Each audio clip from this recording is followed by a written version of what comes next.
Hi, everybody. Immigration in this country has a long, varied history. America is a nation of immigrants. That's a fact, Jack. Okay, we won't get into all that, but we will get into this. U.S. immigration policy is a mess, and it has been years since we updated our immigration laws. Why is that? Congress is weak in this area because of partisan politics. It's always been political and racist. The most recent attempt at immigration reform in the Congress is probably one of the better attempts. It is a compromise. Neither Republican nor Democrat, liberal nor conservative, were thoroughly happy with it. It was a compromise. It's called the Emergency National Security Supplemental Appropriations Act of 2024, a $118 billion bill. This is Senator James Lankford, Republican, conservative. He's one of the immigration bill negotiators. Some of them have been very clear with me. They have political differences with the bill. They say it's the wrong time to solve the problem, or let the presidential election solve this problem. In fact, I had a popular commentator 4 weeks ago that I talked to that told me flat out, before they knew any of the contents of the bill, nothing was out at that point, that told me flat out, if you try to move a bill that solves the border crisis during this presidential year, I will do whatever I can to destroy you. Because I do not want you to solve this during the presidential election. By the way, they have been faithful to their promise and have done everything they can to destroy me in the past several weeks. So that's it. This is where we are in America. He was threatened. And he didn't stop because he was threatened. He stopped because he couldn't get enough support from Republicans in the Senate, and certainly not in the House. Because if Trump and his MAGAs don't support the bill, you're threatened. This is where we are. It happened during Trump's impeachment, and it continues today. Now, if this border bill comes back to life, I'm going to post a longer story on what is in the bill and what it will do. For now, what's the point? I don't have the heart to go into all of the things it could have done. I'm Gloria Moraga, political woman. Please subscribe.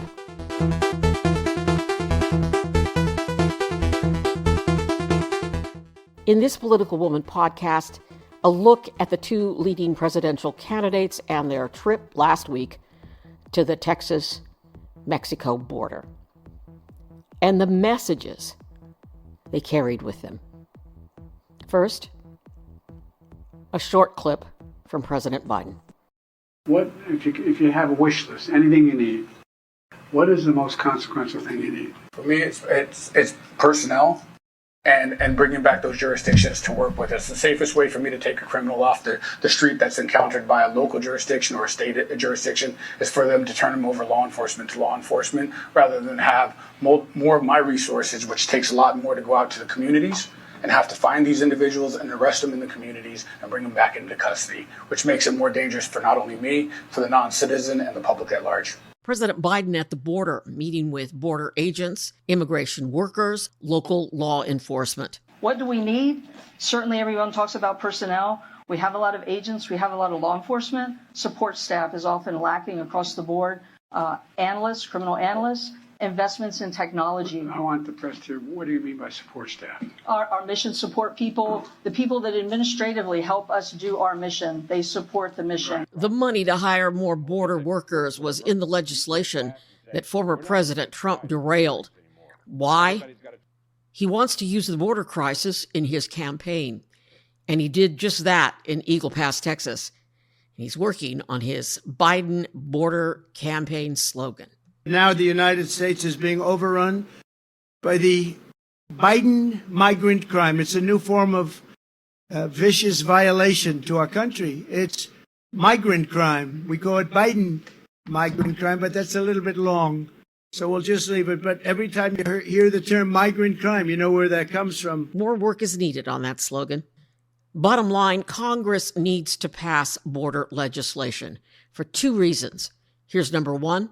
In terms of the new border shutdown executive measures that are being discussed, it's pretty clear that those violate existing laws. So really the only way that that could change is if Congress enacted new laws. Reason number two, money. Remember, Congress controls the purse. If we need more staff, we need the funds, and only Congress can do that. Could you do border just by administrative action? I think Biden won that argument because he said you can't do it, we all said, without personnel. And you need legislation for personnel. And even the Republicans in the budget asked for more money for personnel at the border. So it was clear that we want to fix border. The border crisis. Another reason to vote. So what I just played for you, a short video I produced for YouTube.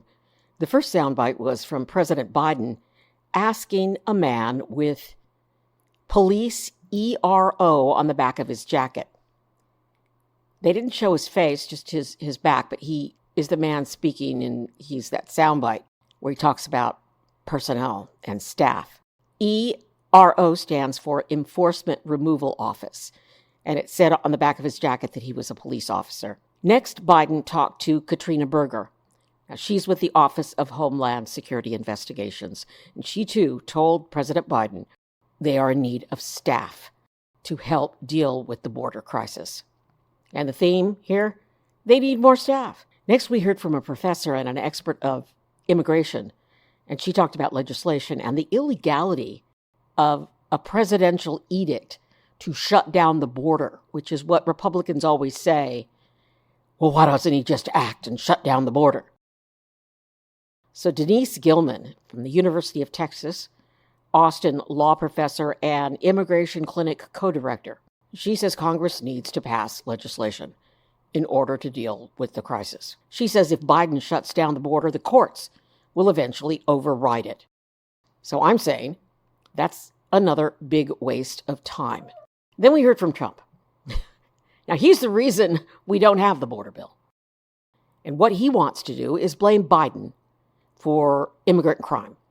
And experts say immigrants commit very little crime. When they do, it becomes a big deal. Of course, the big issue, and we all know this, is drugs, and drugs flowing over the border. The border bill would address that, address the whole drug situation and the cartels as well. But Trump and Republicans prefer their border slogan to doing anything about the border. And finally, we heard from Senator Charles Schumer, Democratic leader, who reiterated what the law professor said. Congress controls the budget. We need that bill to stop the flow of fentanyl and other drugs and to manage asylum seekers, people we need to work in America, people we want in America. And I'm speaking as a woman who covered agriculture for much of my career. We need those workers. Before I sign off on all of this, let me just talk about my area of expertise, communications. Biden asking questions and listening to people. One article I read said that Biden read from his notes. Yeah, he carries note cards. So what? He's smart. He wants to stay on message. Of course, he doesn't always do that, but he does have a system and it works for him. And the article also went on to say that Trump spoke off the top of his head because Trump has it easy. Trump just spews a bunch of lies and inaccuracies. He didn't talk about the border or policy. He didn't propose anything to solve the current situation. He attacked Biden. That's what he did. He spreads hate and fear. So we have a clear choice, my friends. We have a man, Biden, who wants to do something to help us with our issues in America. And then we have Mr. Chaos, Mr. Negative, Mr. Fearmonger, who has no idea how to help solve America's problems, except to drive us further apart and to promote racism by lying. Now, there are plenty of examples of fact checks of what Trump said and how it was all a bunch of hooey. You can look them up. We have a clear choice. Vote. Please vote. And vote blue. I'm Gloria Moraga, political woman. Please subscribe, share, and follow me. Take care, my friends. Be safe.